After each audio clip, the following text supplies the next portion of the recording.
10 वर्ष। भरत अयोध्या लौट चुके थे। नगरवासी भी सेना धूल उड़ाती हुई वापस जा चुकी थी। कोलाहल थम गया था। 2 दिन बाद चित्रकूट की परिचित शांति लौट आई थी।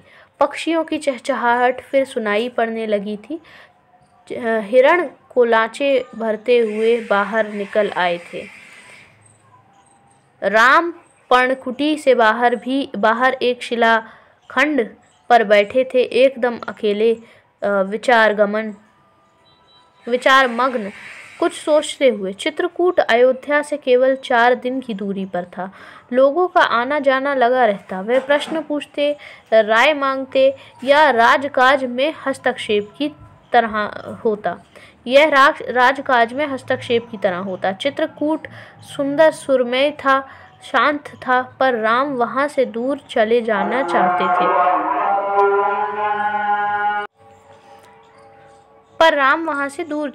चाहते थे। उन्होंने मन बना लिया था चित्रकूट में ना ठहरने का। इसका एक कारण और था, वहां रहकर तपस्या करने वाले ऋषि मुनियों का निर्णय। राम लक्ष्मण ने उस वन से राक्षसों का सफाया कर दिया था। अब तपस्या में कोई बाधा नहीं थी, लेकिन मुनिगण वन छोड़ना चाहते थे। कुछ राक्षस मायावी थे, तब आधमकते थे, यज्ञ में बाधा डालते थे। तीनों वनवासी मुनि अत्रि से विदा लेकर चल पड़े दंडक वन की ओर। चित्रकूट छोड़ दिया। दंडक आरण्य घना था, पशु पक्षियों और वनस्पतियों से परिपूर्ण। इस वन में अनेक तपस्वियों के आश्रम थे, लेकिन राक्षस भी कम नहीं थे। वे ऋषि मुनियों को कष्ट देते थे, अनुष्ठानों में विघ्न डालकर। राम को देखकर मुनिगण बहुत प्रसन्न हुए। मुनियों ने राम का स्वागत करते हुए कहा, आप उन दुष्ट मायावी राक्षसों से हमारी रक्षा करें, आश्रमों को अपवित्र होने से बचाएं। सीता दैत्यों के संहार के संबंध में दूसरी तरह सोच रही थी। वह चाहती थी कि राम अकारण राक्षसों का वध न करें, उन्हें न मारें जिन्होंने उनका कोई अहित नहीं किया है। राम ने उन्हें समझाया, सीते, राक्षसों का विनाश ही उचित है। वे मायावी हैं, मुनियों को कष्ट पहुंचाते हैं, इसलिए मैंने ऋषियों की रक्षा की प्रतिज्ञा की है।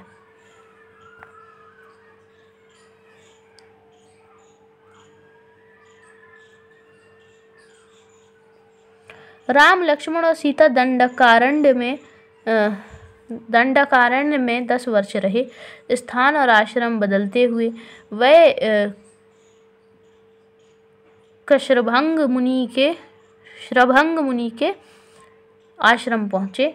आश्रम में बहुत कम तपस्वी बचे थे, सभी निराश थे। उन्होंने राम को हड्डियों का ढेर दिखाकर कहा, राजकुमार, ये ऋषियों के कंकाल हैं जिन्हें राक्षसों ने मार डाला है। अब यहाँ रहना असंभव है। सुतीक्ष्ण मुनि ने भी राम को राक्षसों के अत्याचार की कहानी सुनाई। मुनि ने कहा, राम को अगस्त्य ऋषि से भेंट करने की सलाह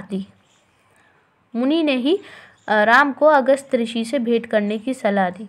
विंध्याचल पार करने वाले वह पहले ऋषि थे। मुनि ने राम को गोदावरी नदी के तट पर जाने को कहा। उस स्थान का नाम पंचवटी था। वनवास का शेष समय दोनों राजकुमारों और सीता ने वहीं बिताया।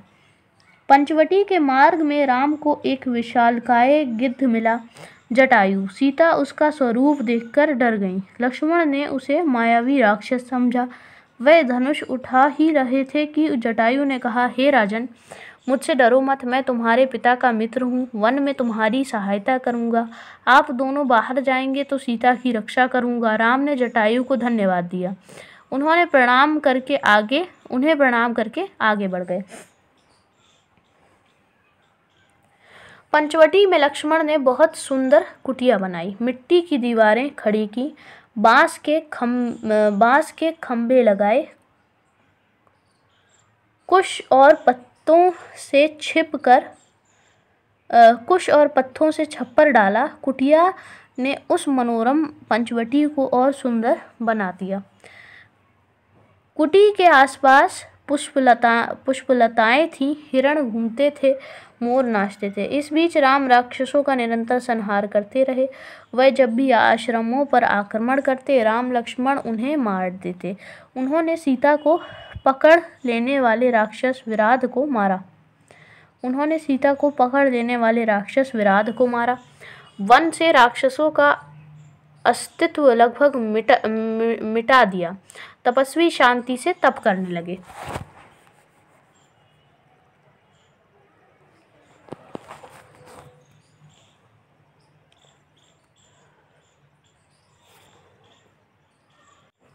एक दिन राम लक्ष्मण और सीता कुटी के बाहर बैठे हुए थे, लता कुंजों को निहारते, उनके सौंदर्य पर मुग्ध होते। तभी लंका के राजा रावण की बहन शूर्पणखा वहां आई। राम को देखकर वह उन पर मोहित हो गई। उसने स्वयं को पानी में देखा, विकृत चेहरा, मुंह पर छुरियां। वह बूढ़ी थी पर राम के मोह में आसक्त, उन्हें पाना चाहती थी। उसने माया से सुंदर स्त्री का रूप बना लिया। शूर्पणखा राम के पास गई, उनसे बोली, हे रूपराज, मैं तुम्हें नहीं जानती पर तुमसे विवाह करना चाहती हूँ। तुम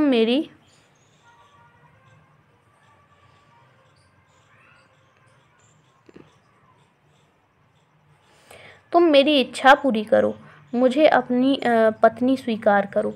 राम ने मुस्कुराकर लक्ष्मण की ओर देखा, अपना परिचय दिया, सीता की ओर संकेत करते हुए कहा, यह मेरी पत्नी है, मेरा विवाह हो चुका है। राम शूर्पणखा को पहचान गए थे, फिर भी उन्होंने उसका परिचय पूछा। शूर्पणखा ने झूठ नहीं बोला, सचमुच बताया कि वह रावण और कुंभकर्ण की बहन है और अविवाहित है।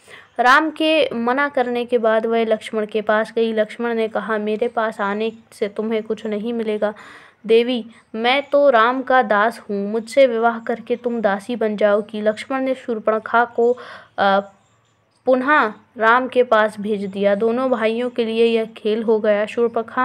शूर्पणखा उनके बीच भागती रही। क्रोध में आकर उसने सीता पर झपट्टा मारा। सोचा कि राम इसी के कारण विवाह नहीं कर रहे हैं। लक्ष्मण तत्काल उठ खड़े हुए, तलवार खींची और उसके नाक कान काट दिए। खून से लथपथ शूर्पणखा वहाँ रोती बिलखती भागी अपने भाई खर और दूषण के पास। वे उसके सौतेले भाई थे, उसी वन में रहते थे। शूर्पणखा की दशा देखकर खरदूषण के क्रोध की सीमा नहीं रही। उन्होंने तत्काल 14 राक्षस भेजे। शूर्पणखा उनके साथ गई। राम जानते थे कि राक्षस बदला लेने अवश्य आएंगे। वे तैयार थे। सीता को उन्होंने सुरक्षित स्थान पर भेज दिया। लक्ष्मण के साथ राक्षस राम के सामने नहीं टिक सके। देखते ही देखते उन्होंने सबको ढेर कर दिया। शूर्पणखा ने एक पेड़ के पीछे से यह दृश्य देखा। राम के पराक्रम से वह चकित थी। उसका मुंह और बढ़ गया, साथ ही क्रोध भी बढ़ा। वह फुफकारती हुई खरदूषण के पास लौटी। इस बार खरदूषण राक्षसों की पूरी सेना के साथ चले। खर ने देखा कि आसमान काला पड़ गया, घोड़े स्वयं धरती पर गिरकर मर गए, आकाश में गिद्ध मंडराने लगे। ये अमंगल के संकेत थे, पर वह रुका नहीं, आगे बढ़ता गया। घमासान युद्ध हुआ, अंत में विजय राम की हुई। खरदूषण सहित उनकी सेना धराशायी हो गई। कुछ पिछलग्गू राक्षस बचे, वे जान बचाकर वहां से भाग निकले। भागने वालों में एक राक्षस का नाम अकंपन था। वह सीधे रावण के पास गया। लंकाधिपति को उसने पूरा विवरण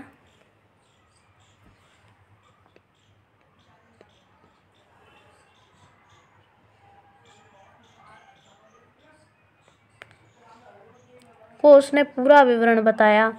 अकंपन ने कहा, राम कुशल योद्धा हैं, उनके पास विलक्षण शक्तियां हैं, उन्हें कोई नहीं मार सकता। इसका एक ही उपाय है, सीता का अपहरण, इससे उनके प्राण स्वयं ही निकल जाएंगे। रावण सीता हरण के लिए तैयार हो गया। वह महल से चला। रास्ते में उसकी भेंट मारीच से हुई, ताड़का के पुत्र से। ताड़का का वध राम ने पहले ही कर दिया था। मारीच क्रोधित था, पर राम की शक्ति से परिचित था। उसने रावण को सीता हरण के लिए मना लिया, समझाया। कहा, ऐसा करना विनाश को आमंत्रण देना है। उसने रावण को सीता हरण के लिए मना किया, समझाया। कहा, ऐसा करना विनाश को आमंत्रण देना है। रावण ने मारीच की बात मान ली, चुपचाप लंका लौट गया। थोड़ी ही देर में शूर्पणखा लंका पहुंची, विलाप करती हुई, चीखती चिल्लाती। रावण को पूरी घटना की जानकारी थी, लेकिन उसने शूर्पणखा को सुना। वह रावण को धिक्कार रही थी, फटकार रही थी। उसके पौरुष को ललकारते हुए शूर्पणखा ने कहा, तेरे महाबली होने का क्या लाभ? तेरे रहते मेरी यह दुर्गति। तेरा बल किस दिन के लिए है? तू किसी को मुंह दिखाने लायक नहीं रह गया है। शूर्पणखा ने राम लक्ष्मण के बल की प्रशंसा की, सीता को अतीव सुंदरी बताया। कहा कि उसे लंका के राजमहल में होना चाहिए। शूर्पणखा बोली, मैं सीता को तुम्हारे लिए लाना चाहती थी। मैंने उन्हें बताया कि मैं रावण की बहन हूँ। क्रोध में लक्ष्मण ने मेरे नाक कान काट लिए। रावण फिर मारीच के पास गया। खरदूषण की मृत्यु से वह कुछ घबराया हुआ था। रावण ने मारीच से मदद मांगी। मारीच चाहता था कि रावण सीता हरण का विचार छोड़ दे। इस बार रावण ने उसकी नहीं सुनी, उसे डांटा और आज्ञा दी, मेरी मदद करो। मारीच जानता था कि दोबारा राम के सामने पड़ने पर वह मारा जाएगा।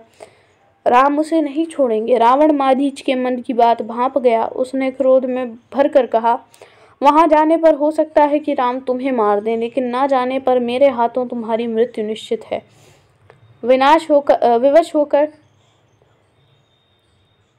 मारीच को